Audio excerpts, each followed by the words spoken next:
السلام عليكم، عاملين ايه يا حبايبي؟ النهارده عملنا بقى فطارنا معاكم. النهارده احنا صايمين، كل سنه وانتم طيبين. عملنا فطارنا رز صياديه، وعملنا سمك اهوت، واحده مكاريل والباقي بولتي، وعملنا سلطه خضراء اهيت بالهنا والشفا. كملوا بقى الفيديو يا حبايبي، وما تنسونيش في اللايك وكومنت جميل منكم، واللي ما اشتركش معايا يا ريت يشترك في القناه. شكرا ليكم. رجعت لكم تاني يا جماعه. بقى انا معايا السمك بتاعه، هو متنضف وزي الفل ومغسول كويس جدا جدا. انا جايبه بولتي وواحده مكاريل بس، عشان بنتي ما بتحبش البولتي، بتحب المكاريل. جبت السمكيه دي تخيلوا بكام يا جماعه؟ ب50 جنيه. السمكيه مكاريل واحده ب50 جنيه. الاسعار راحت في 60 داهيه.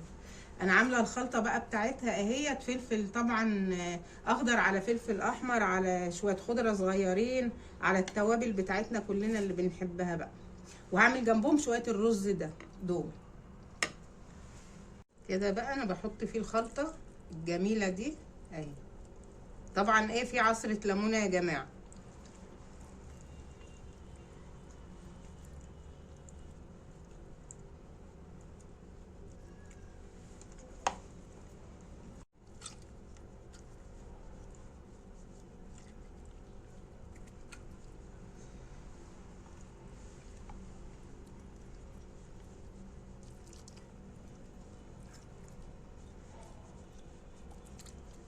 خلاص كده بقى تبلت السمك اهي. هبدره بالدقيق بقى ونقليه مع بعض.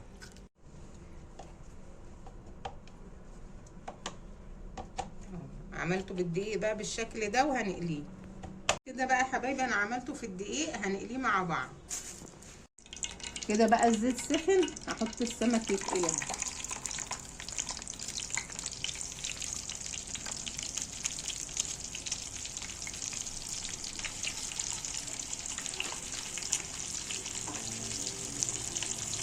لما السمك ما يتقلي هنبدأ نعمل ايه، شوية الرز مع بعض. انا خرجت بصلاية كبيرة كده وحطيت شوية زيت اهوت، يا دوب ايه البصلاية تتبل بس كده، واروح حاطة عليها الطماطمايه. رز صيادية. اللي معايا دلوقتي يا جماعة ما ينساش اللايك والمشاهدة بما يرضي الله. بقى السمك بقلبه هو على الناحية التانية.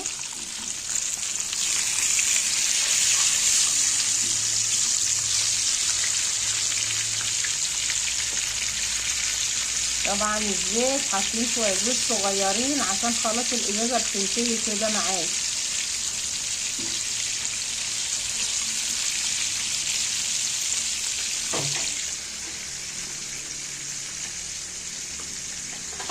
الطماطميه دي وقرن فلفل احمر.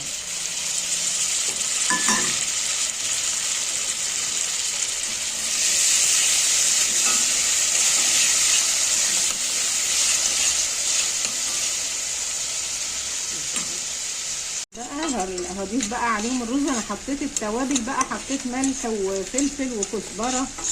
التوابل اللي بتحبيها حطيها، انا ما عنديش كمون.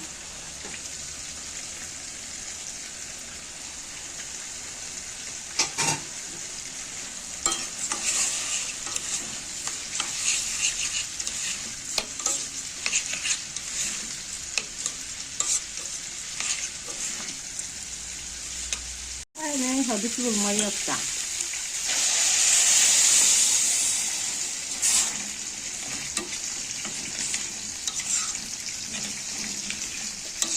هيغلي بقى، واوطي عليه النار واطلع السمك اللي اتقلى.